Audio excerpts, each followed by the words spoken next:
ఇది Jubilee hills హైదరాబాద్‌లో ఉన్న నియోజకవర్గం. గ్రామీణ మీరు ఇందాక మాట్లాడినతో గ్రామీణ ప్రాంత ప్రజల సమస్యలు. కానీ పట్టణ ప్రాంతంలో నివసిస్తున్న వారికి గ్రామీణ ప్రాంతానికి సమస్యల్లో మౌలికంగా తేడా ఉంటది. యెస్ అన్న. అన్న పల్లెలు బాగుంటే పట్నం బాగుంటదన్న. పల్లెలలో పంట పండితే పట్టణానికి వస్తదన్న. ఇయాల కూరగాయలు అక్కడ సమృద్ధిగా పండితే అవన్నీ పట్నం మార్కెట్‌కి వస్తాయి. పట్నంలో కూడా బిజినెస్‌లు చేసుకుంటాళ్ళకు, చిరు వ్యాపారులకు అందరికీ అందుబాటులో ఉంటదన్న. నీకు పల్లెలే వల్లకాడ అయిపోతే, పల్లెలే బతుకుదెరువు వెతుకొని వెళ్ళిపోతే పట్నంలోని పని ఎక్కడిది? మీరొకటి ఆలోచించండి. ఇలా సంపద వస్తే పని దొరుకుతుంది అందరికీ. సంపద సృష్టించే పల్లెలలోనే సంపద లేకపోతే ఇలా మళ్ళీ ఎట్లా ఉంటుంది? మళ్ళీ గవ్వే పరిస్థితులు ఉన్నది. పల్లె పల్లెనా పల్లెరు మొలిసే. నువ్వు 100% చెప్తా ఉన్నా. అయిపోయింది.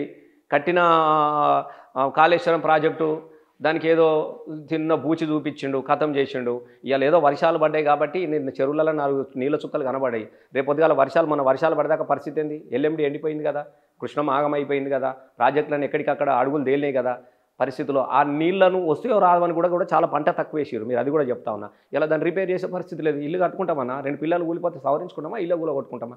ఇలా నీకు ఆ పని శాత కాదు. ఎందుకంటే కరెంటు పెట్టి నీళ్లు తీసుకురావాలి కాబట్టి కేసీఆర్ గారి మీద ఓ బూచి చూపించి అధికాతం చేసిండు. నేను మళ్ళీ చెప్తా ఉన్నా, ఏ వలసలకు గతంలో కేరాపుగా ఉండి తెలంగాణ ఉద్యమం వచ్చిన తర్వాత వలసలు లేనటువంటి ప్రాంతంలో చాలా టాప్లోకి వచ్చింది. ఇది మనం చెప్పుడు కాదు, నివేదికలు, మానవ హక్కుల నివేదికలు కావచ్చు, చాలా టాప్లో ఉండి ఇవాళ మళ్ళీ తెలంగాణ పరిస్థితి మళ్ళీ వలసల బాట పట్టినాయి. మీరు గుర్తుపెట్టుకోండి. మళ్ళీ బొంబాయి బస్సులు ఊర్లలోకి వస్తున్నాయి.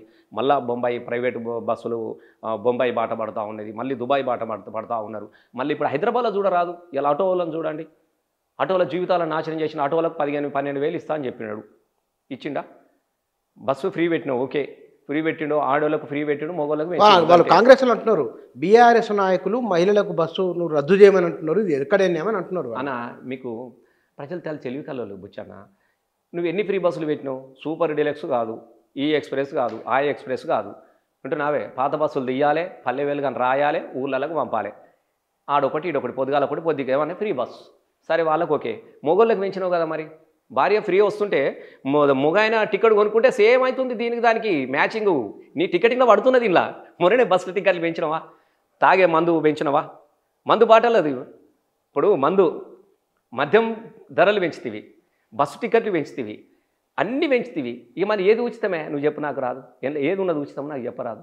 ఇలా మద్యం మీరు చూస్తారు కదా. ఇలా వాస్తవంగా దేవుళ్ళు తెలంగాణలో ఎవరైనా ఉన్నారు అని అంటే తాగుబోతులు మాత్రమే. కొమరెల్లి మల్లన్న, యముడాల రాజన్న లాగా వాళ్ళను కొలుసుకోవాలి, వాళ్ళని మొక్కుకోవాలి. వాడు తాగి సస్తే మనం బతుకుతున్నాం. నేను నిజంగా 100% గవిటి మీద వచ్చిన పైసలే కదా. మనం 2-3 వేలు రాలేదా? 2-3 వేలు అయితే మళ్ళీ అటు ఇప్పుడు బీఆర్ని పంపాలి, మళ్ళీ వాటాల కాడం కదా కొట్లబడింది. స్టిక్కర్ అంటేసే దాని మీదనే మద్యానికి సీసకు ఇట్లా అంటేస్తారు కదా ప్రభుత్వము వాదాని. గిదాని కాడ కదా కొట్లాట 500 కోట్లని జూపల్లి గారు ఎందుకు రాసిండు ముఖ్యమంత్రి గారికి? రజ్వీ మీద, ఐఏఎస్ మీద ఎందుకు రాసిండు?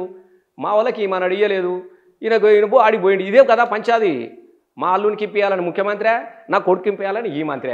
ఇదే కదా మద్యం సీసల మీద మూతల మీద అంటేసే లేబుల కోసం కొట్లాడుకుంటున్నారు తప్ప ఇక దీని గురించి ఇది చెయ్యాలన్నటువంటి ఆలోచన వాళ్ళకి ఎక్కడన్నా మీరు ఉన్నదా చెప్పండి.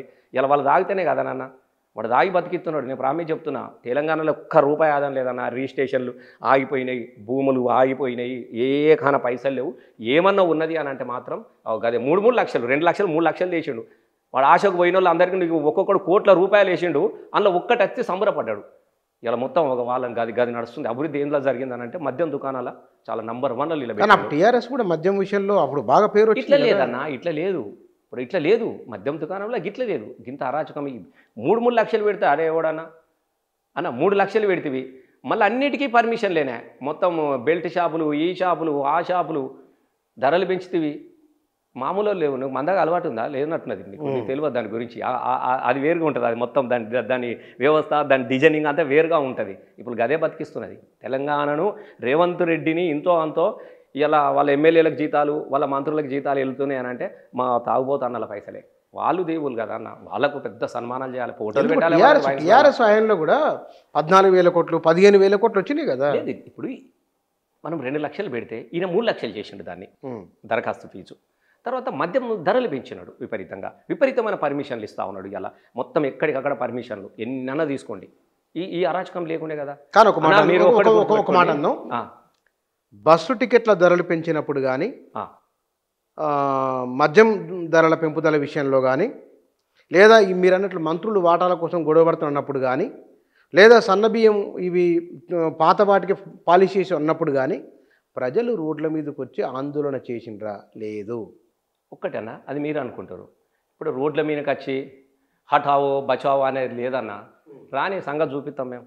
ఇవాళ తెలివితలలో అయిపోయారు కదన్నా. గొర్రెలు కాసి అన్న కూడా సెల్ ఫోన్ చేతిలో పట్టుకొని ఒత్తుకుంటూ చూసుకుంటూ పోవాల్సిన అవసరం లేదు. మరి ఇలా జూబ్లీ హిల్స్లో ఎందుకు ఈ టాక్ వచ్చేసింది? వీనికి ఖతం చేయాలి కాంగ్రెస్ను వీనికి అని ఎందుకు టాక్ వచ్చింది? ఇలా పల్లెల్లో కూడా అనుకుంటున్నారు. ఇక ఇంతో ఏం కాదు, ఇక తిట్టి మేము అలిసిపోయినాం సార్, మా నోళ్ళలో పొక్కులు వచ్చినాయి సార్ ఈ రేవంత్ రెడ్డిని అని. మామూలు తిట్ల ప్రపంచంలో నాకు ఇంత తిట్టుబడ్డ ముఖ్యమంత్రి, ఏకైక ముఖ్యమంత్రి రేవంత్ రెడ్డి గారు కావచ్చు. నేను ఒకళ్ళు అడిగితే ఎందుకు సార్ వాంతో కాదు సార్, ఇంకో 2 నెలలు అయితే పోతాడు సారిగా, ఇక చాలు సార్, ఇక ఏం తిడతాం వాంతో కాదు అంటే వాళ్ళు సంధాయించుకుంటున్నారు. నీకు రోడ్ల మీద వచ్చి ఇది కావాలి అది కావాలి. నీకు ఆడవాళ్ళు చెప్తారా ఫ్రీ బస్ ఎవరు పెట్టమన్నారు? మాకు ఫ్రీ బస్తో మాకు ఏమొస్తున్నది? మేము పోయేదే ఏడాది కూపట 6 నెలలకు ఒకసారి పోతాం మేము. దీని పేరు మీద మొత్తం అన్ని బంద్ చేసిండు. ముసలోళ్ళకి 4,000 ఇస్తాను ఇయ్యి, మరి తులం బంగారం ఇస్తాను ఇయ్యి, మరి గవి కదా ఎవి అంటున్నా. ప్రజలకు ఉపయోగపడే స్కీములు చెప్పినటువంటి ఇచ్చేటి ఎవి? ఇలా రైతు చచ్చిపోతే దిక్కు లేదు. కేసీఆర్ అన్నప్పుడు 5 లక్షల రూపాయలు రైతు బీమా వచ్చేది. నేను ఏమంటున్నా అంటే ఫెయిల్యూర్ అయిపోయి వాళ్ళు సంధాయించుకుంటారు బుచ్చన్న మనుషులు. ఇక వాంతో కాదే అమ్మ ఈ దరిద్రం పాడుగాను, ఇక 2 ఏళ్ళు అయిపోయింది, ఇంకో 2 ఏళ్ళు కాంతి అని ఎవరిని వాడు బుజ్జగించుకుంటుండు, తన మనసును బుజ్జగించుకుంటుండు. ఇక నువ్వేం అనుకురా నాయన, ఆవేశం చంపుకో ప్లీజ్ ప్లీజ్ ప్లీజ్ ప్లీజ్ దగ్గర ఓపిక పట్టని ఎవరిని మనసును వాడు సంధాయించుకుంటున్నాడు. ఇక ఆ పరిస్థితి కనబడుతుంది ఇప్పుడు జూబ్లీ హిల్స్ నియోజకవర్గం. అంటే మీరు చెప్పిన దాన్ని బట్టి చూస్తే కనుక ఇక కాంగ్రెస్ ఆగమే, ఇక డిపాజిట్ రాదన్న లెక్క.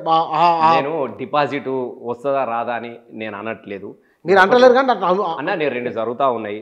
ఇలా ఇంతమంది మంత్రులు ఒక్క భర్తను కోల్పోయినటువంటి ఒక ఆడబిడ్డ తన భర్త ఆశయాలకు నిలబెడతా అని పోటీ చేస్తే ఇలా మిడతల దండులాగా, దండుపాల్యం గ్యాంగులాగా, చెడ్డి గ్యాంగులాగా ఇలా ఎంత అరాచకం చేస్తారు జూబ్లీ హిల్స్లో మెలుజూరు. నిజంగానే రేవంత్ రెడ్డి గారు సునీత మొక్కమే గెలిస్తే నీ గవర్నమెంట్ పడిపోతుందా?